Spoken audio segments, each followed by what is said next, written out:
सुंदर और नेकदिल राजकुमारी आयशा एक शानदार महल में रहती थी।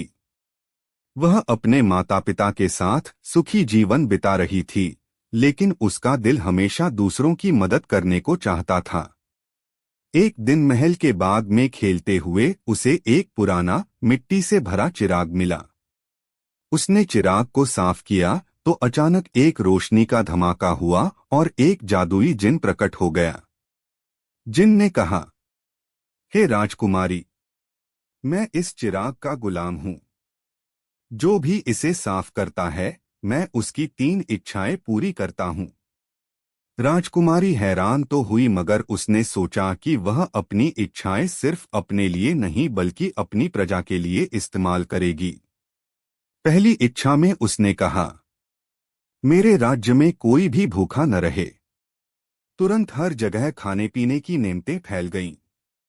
दूसरी इच्छा में राजकुमारी ने कहा, मेरे राज्य में कोई बीमार न हो।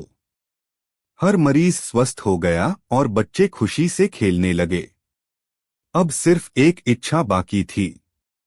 जिन ने कहा, राजकुमारी, अपनी आखिरी इच्छा सोच समझकर मांगो।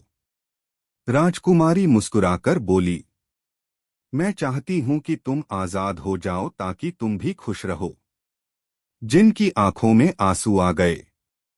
वह आजाद हो गया और राजकुमारी को दुआएं देकर आसमान में रोशनी बनकर गायब हो गया। पूरा राज्य खुशियों से झूम उठा।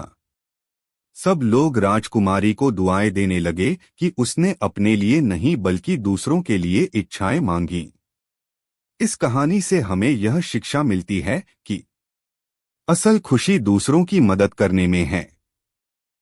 जो नेकी दूसरों के लिए की जाती है, वही हमेशा दिल को सुकून देती है।